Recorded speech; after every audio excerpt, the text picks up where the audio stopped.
Man, I was scared there for a second. I saw the same spitting images of how we close other games, and, well, thank God. We won. Or am I mad that we didn't win, that we didn't lose? To get these goddamn picks, bruh. Damn!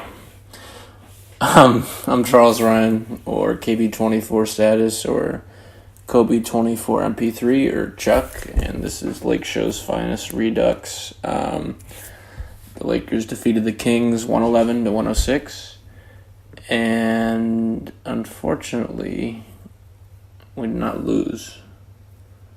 Maybe I'm just so used to losing the past 5 years of losing in the final few weeks that I accept it. But we're at a point where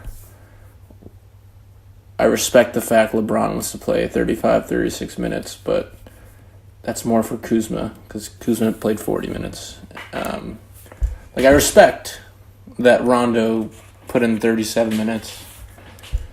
He didn't play that well. Well, he did 9 assists. Never mind. He had 9 assists. Only 3 points, but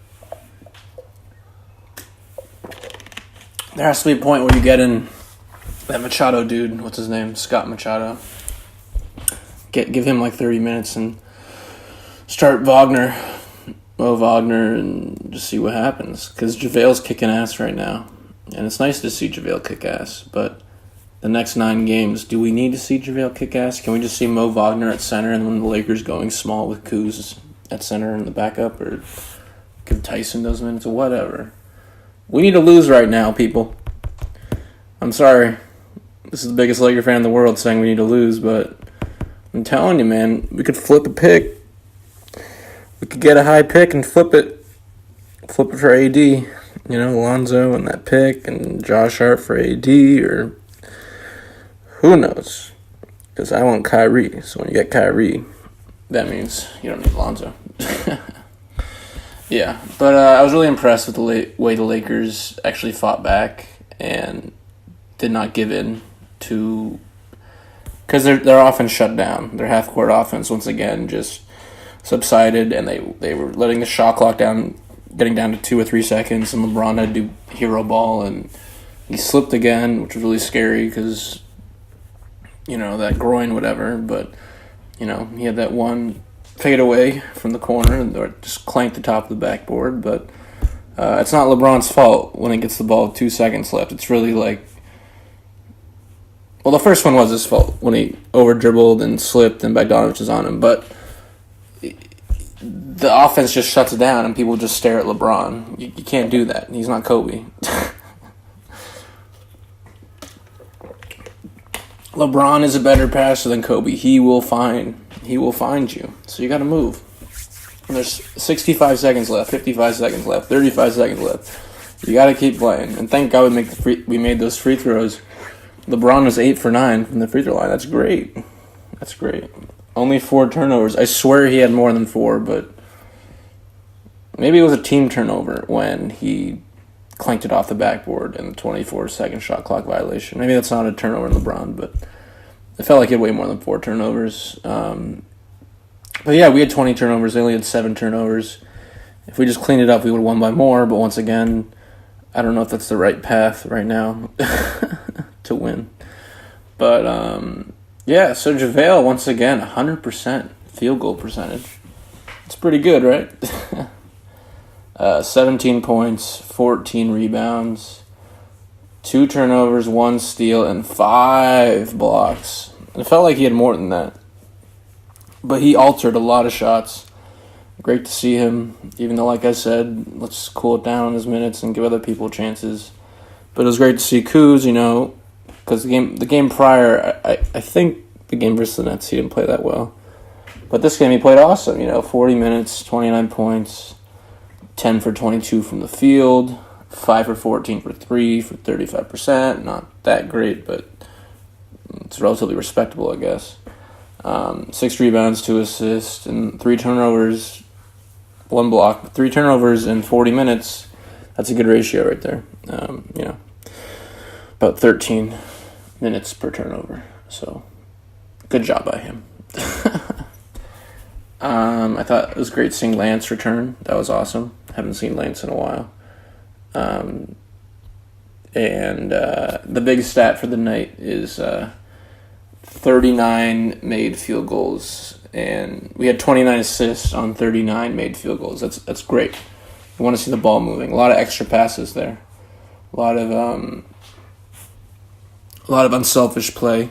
There's a couple times where they're a little too unselfish, but most of the extra passes actually went to JaVale, and then JaVale got like a dunk or an and one dunk or a lob, and kicking ass, man.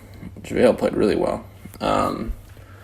So another person I thought played well was Caruso. He only played 18 minutes, but Caruso, there's just one play, if you watch the game, I assume you watch the game if you're listening to this. If you're not, then I guess I'm doing a play-by-play after. But there's this one play where out of bounds, I think it was Buddy Hield. He just shoved Caruso to the ground. To the floor, and it was called a blocking foul, which made no sense. Like, it's one thing to push off on somebody, to get open, but it's another thing to just go straight, extend the arms into him and push him down. And then Caruso got called for the freaking foul, and they got a free throw on it because it was a dead ball blocking foul because the ball hadn't even been passed in. I thought that was ridiculous. But the point is, Caruso tends to be a pest, and it reminds me of Lance or Pat Bev. I know Caruso's not as good as them, but he's willing to take charges, willing to just get in passing lanes, be scrappy, So that was great to see. Caruso was 0 for 3 from the 3-point line, but overall from 3, not too bad. 13 for 40, and then 20 for 24 from the free throw line. Great improvement, but once again, these games don't matter. So I'd rather have seen this improvement, when it mattered in Game 30, but whatever. So 20 for 24 for 83%, while the Kings were 14 for 23 from the free throw line for just 60%. So that was really the difference. I mean, there's 13 turnover difference where we had 20 and they had 7, but shooting much better from the free throw line, making 6 more free throws. That's kind of a big deal. That's not a huge difference, but when do the Lakers frickin' do better from free throw percentage than their opposing opponent? Not too often. And the Kings shot 14 for 33 for 42% from the field. So overall, the Kings shot better from 3, but I don't know, just overall from the field, this is the big stat. I don't know how I didn't say this at first, but we shot 46% from the field, and they shot 37% overall from the field.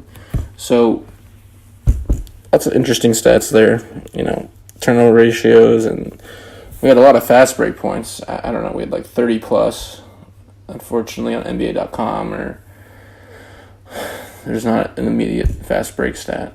Gotta go to advanced stats. But I remember during the middle of the fourth quarter, Stu Lance was or Billy McDonald, they were the Lakers have over 30 fast break points. So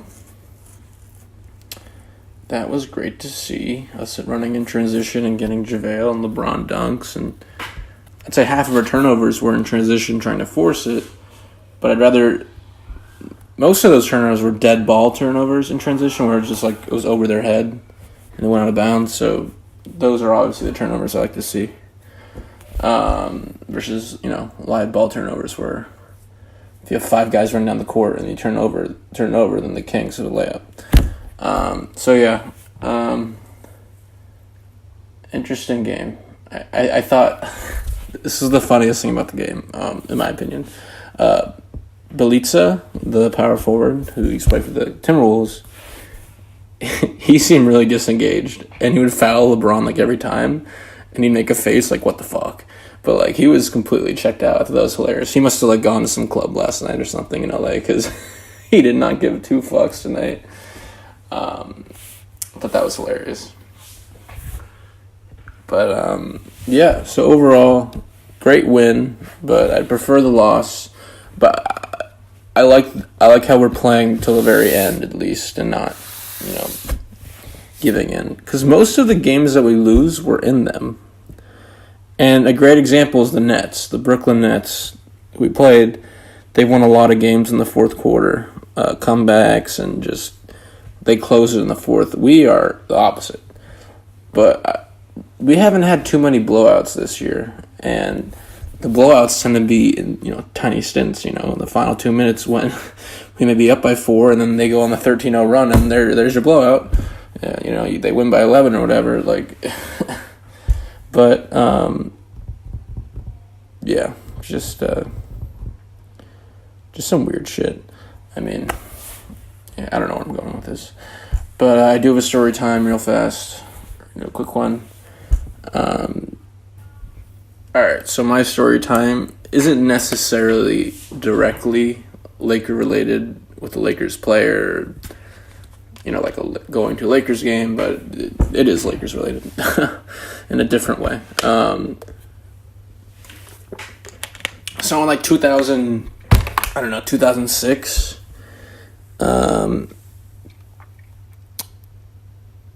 I went to, I went to Cabo or something, I don't know. And Ray Allen was there and he was in the Sonics at the time, I'm pretty sure. If he's not, wasn't it doesn't really matter. The point is Ray Allen was there shooting with a teammate named Kevin Ollie, who is he was the current coach. He was the coach of the UConn Huskies, but I don't know if he still is. But he played for the Thunder, Kevin Ollie. At the time, I think he was on the Sixers, but this guy was a journeyman. He played for 10 plus teams or something, Kevin Ollie. But Ray was shooting with Kevin in a gym, and I think I might have saw him for a second. But I eventually got his autograph, and I was wearing a Lakers hat, and I was 10, or it's 2006, so I was 10 or 11. And I was wearing a huge Lakers sweatshirt, the huge Lakers logo on my chest, it really stood out. And he's on the Sonics at the time, right? So I got his autograph at first, and a few hours later, I was at the pool or something, and he walks by and he goes, "Hey, kid," or whatever. He goes, "You better put on a Sonic sweatshirt next time I see you," or something along those lines, take off the Lakers sweatshirt or something like that. He's on the Sonics. He hates the Lakers. They're in the same conference. He hates Kobe. So I get it. But it was just funny, he's addressing me and he's "Take off that fucking shit right now. I don't want to see that shit. You better be wearing a Sonics freaking thing next time you're around, or burn that shit." It was something like that. I thought it was hilarious, I said this before. I think the interactions with these NBA players, especially legends like Ray Allen, of course, Jesus Shuttleworth and all that, just interactions and what happens, I think, are more fun to talk about than just getting an autograph and showing it to someone. And because I was in Hawaii or Cabo or wherever the hell I was, I think I might have been in Hawaii. It's not like I had a basketball with me, ready to sign, So I just had him sign a little piece of paper, and I have the paper still, but it's not like it's on a basketball or something a frame. And obviously Ray Allen's one of the top 5 greatest 3-point shooter of all time. I'm pretty sure he's in the Hall of Fame. If not, then I don't know what the fuck's going on, but it's just a funny moment, interacting with people like that, especially when you're younger, because you look at them as idols.